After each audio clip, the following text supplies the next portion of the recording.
Le choix de Rohanna, épisode 51, Gabriel et Rohanna sont en cavale. Cet épisode est marqué par une série d'événements dramatiques qui intensifient la traque de Gabriel et Johanna. Les personnages clés comme Rogelio, Paola, Camilla et Salvador jouent un rôle crucial dans l'intrigue. Rogelio parvient à convaincre Paola que Gabriel est responsable de la mort de Francisco, ce qui la pousse à s'allier à lui pour faire tomber Gabriel. Pendant ce temps, Camilla commence à suspecter Rogelio d'être derrière la machination contre Gabriel, après avoir repensé à certaines paroles de Francisco. Gabriel et Johanna, toujours en fuite, découvrent un localisateur caché dans leur voiture et réussissent à s'en débarrasser. Ils trouvent refuge dans une maison isolée à la campagne pour se reposer et se cacher. Salvador, quant à lui, tente de convaincre les gardes du corps de Gabriel de collaborer avec lui pour protéger leur patron. Les gardes finissent par accepter de travailler avec Salvador après avoir été rassurés par ses intentions. Manuel, le fils de Rogelio, commence à douter de l'innocence de son père et décide de travailler avec Camilla pour rassembler des preuves contre lui. Suivez l'épisode par vous-même afin de vous faire votre propre idée. Cet épisode s'ouvre dans un climat de tension et de peur. Johanna, le regard inquiet, ne peut dissimuler son angoisse croissante. Aux côtés de Gabriel, elle est complètement bouleversée par la tournure que prennent les événements. L'homme qu'elle aime est désormais un fugitif recherché par les autorités et cette idée l'effraie au plus haut point. Tandis qu'il roule en silence, elle laisse éclater son trouble. Elle regrette de ne pas avoir suivi les conseils avisés de Salvatore qui leur avait recommandé de quitter le pays au plus vite. Gabriel, bien que lui aussi très affecté, tente de la rassurer. Il s'arrête quelques instants sur le bas-côté pour essuyer les larmes qui perlent sur le visage de Johanna et lui promet avec une tendresse sincère que tout ira bien. Mais malgré ces paroles apaisantes, l'inquiétude de Johanna ne fait que grandir.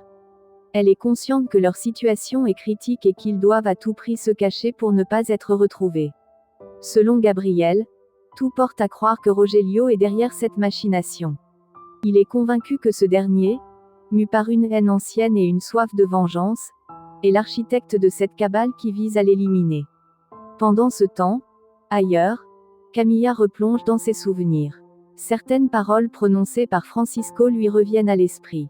Elle se remémore clairement ce moment où Francisco lui avait confié son intention de révéler la véritable nature de Rogelio, cet homme qu'elle considérait comme dangereux. Francisco s'était alors montré déterminé à retirer le masque à Rogelio, expression lourde de sens et qui aujourd'hui prend tout son poids dans ce contexte troublant. Chez les Rubio, la tension est également palpable. Ampara, une posture de mère protectrice, demande à Manuel de rester proche de Rogelio. Elle est persuadée que Gabriel, qu'elle considère désormais comme un danger public, pourrait bien faire de Rogelio sa prochaine cible. Mais à la surprise d'Amparo, Manuel se rebelle contre cette idée. Il affirme avec un sérieux inattendu que c'est Rogelio lui-même qui a tué Francisco. Paro, choqué par une telle accusation, refuse y croire et traite les propos de son fils de folie pure.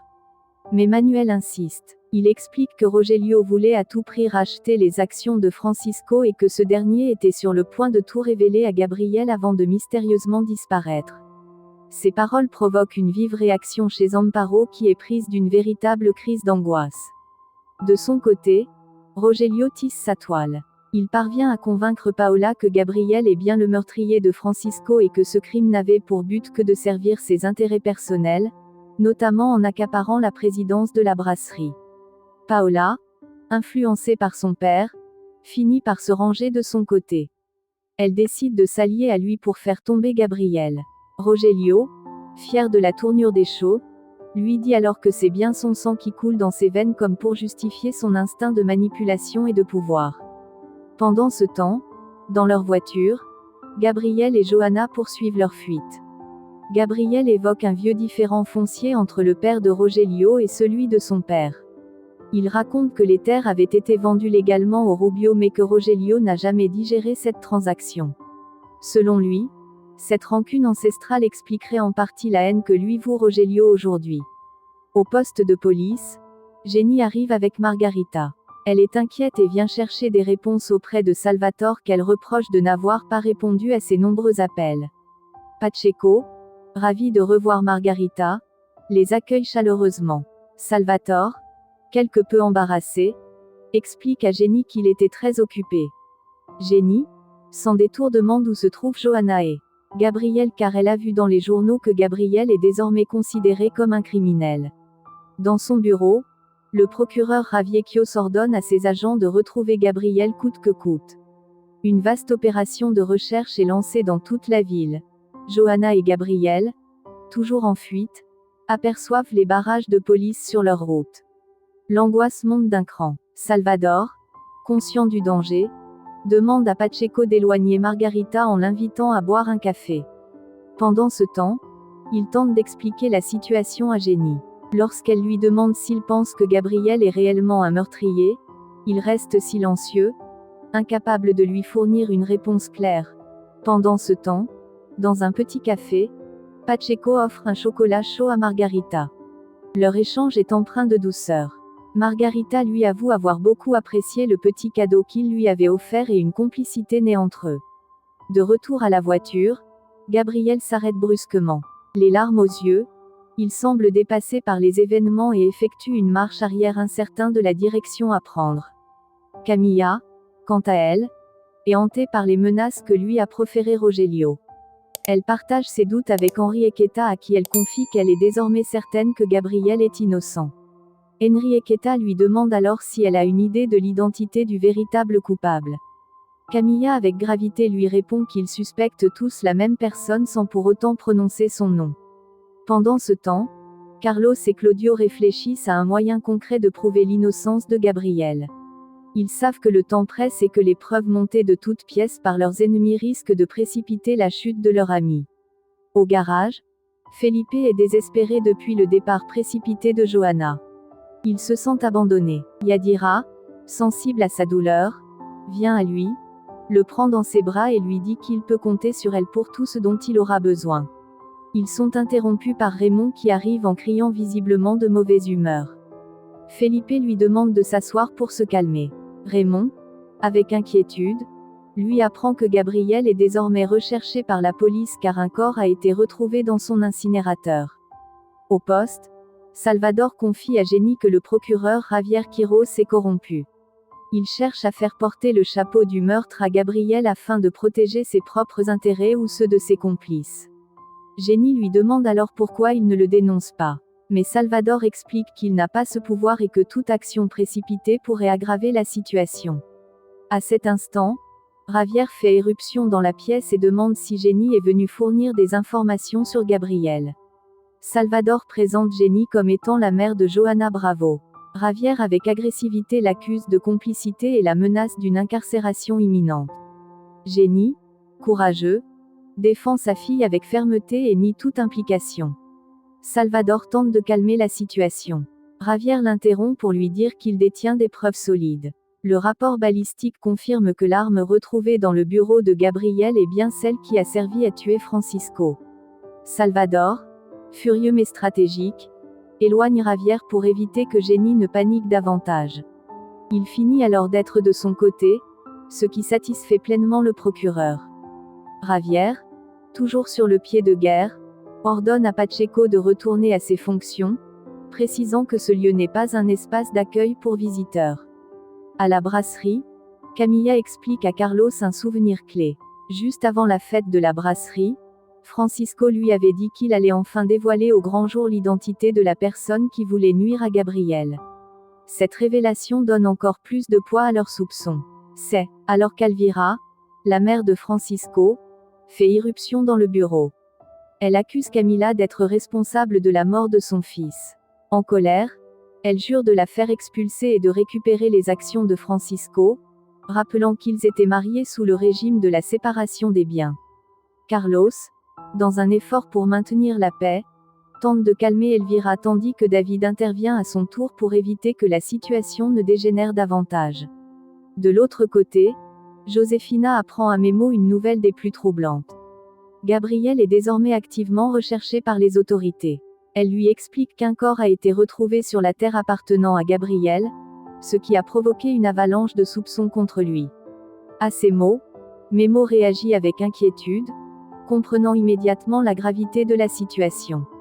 Josefina, voulant clarifier un malentendu naissant, lui confie qu'elle a accepté d'héberger Raymond chez elle par attachement sentimental, mais simplement pour éviter qu'il se retrouve à la rue. Elle lui demande de ne pas tirer de conclusions hâtives ni se faire de fausses idées à ce sujet. Mais Memo, touché par sa sincérité, lui répond avec tendresse qu'elle n'a pas besoin de se justifier. Puis, il la prend dans ses bras, manifestant ainsi son soutien et son affection. Pendant ce moment d'intimité, Carmel et son ami, présents non loin de là, observent la scène avec curiosité et peut-être une pointe de jalousie ou d'agacement.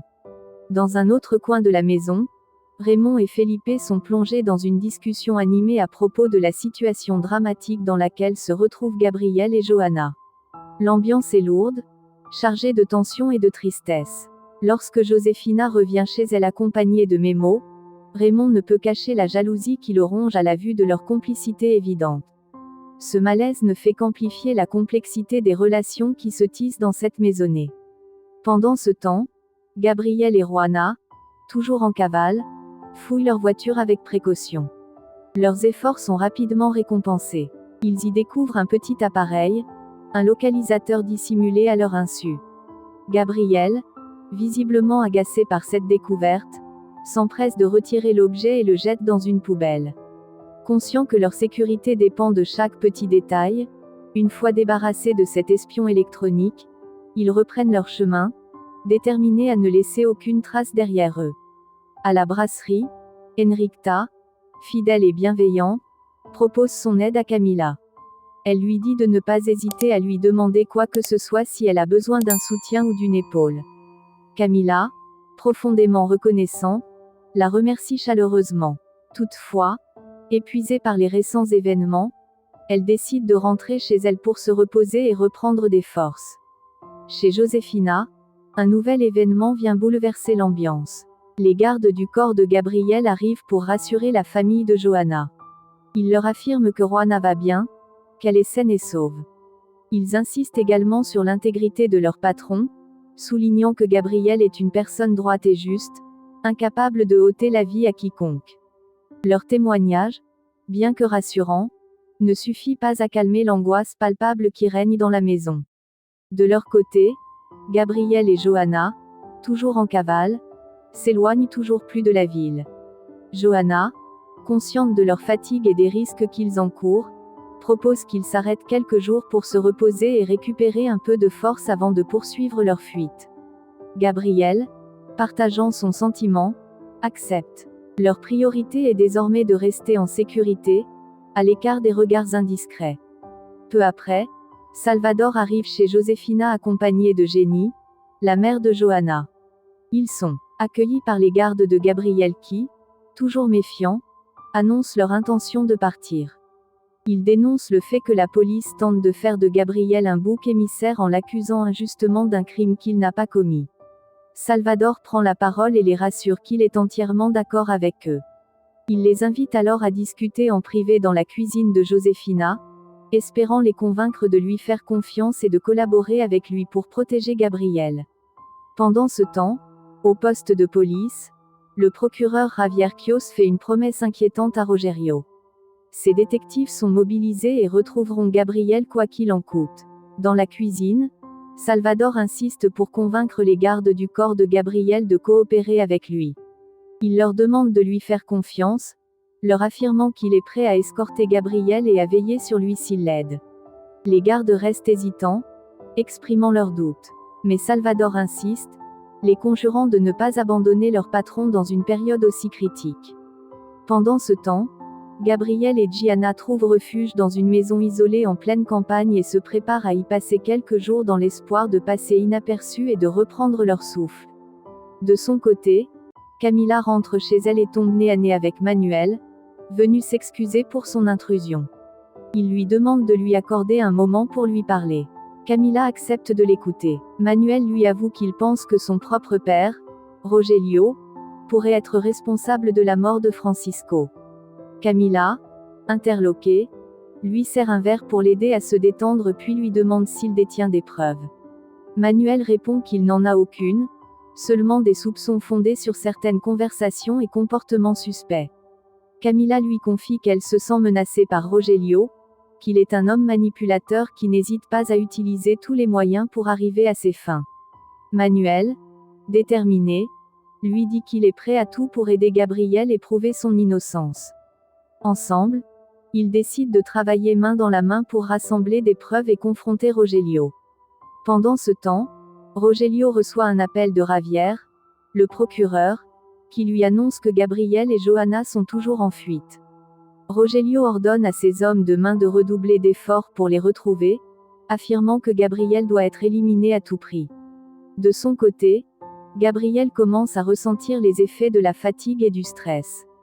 Johanna, inquiète pour sa santé, lui propose de se reposer pendant qu'elle garde la maison. Gabriel accepte à contre-cœur, sachant qu'ils ne peuvent pas se permettre de baisser leur garde. Au même moment, les gardes du corps de Gabriel décident de faire confiance à Salvador et acceptent de collaborer avec lui pour protéger leur patron. Salvador leur demande de rester vigilants et de les prévenir dès qu'ils auront des nouvelles de Gabriel. La nuit tombe sur la maison isolée où Gabriel et Johanna se cachent. Ils sont assis dans le salon, éclairés seulement par la lumière de la lune qui filtre à travers les fenêtres. L'atmosphère est tendue, mais ils savent qu'ils sont ensemble et que c'est tout ce qui compte. Nous sommes arrivés à la fin de l'épisode. Personnellement, je trouve que cet épisode est très prenant, avec des révélations qui changent la donne et des tensions qui montent crescendo. Les personnages sont de plus en plus complexes et leurs motivations sont approfondies. Que pensez-vous des interrogations suivantes? Pensez-vous que Gabriel sera capable de prouver son innocence et de démasquer le véritable coupable? Comment voyez-vous l'évolution de la relation entre Manuel et Camilla? Seront-ils capables de travailler ensemble pour aider Gabriel? Quelle sera la conséquence des actions de Rogelio sur les personnages qui l'entourent? Croyez-vous que Salvador sera capable de protéger Gabriel et Johanna des autorités et des hommes de main de Rogelio? Comment les personnages vont-ils gérer les défis à venir et les secrets qui pourraient être révélés? Laissez-nous votre avis dans les commentaires de cette vidéo. Merci de nous avoir suivis. À bientôt.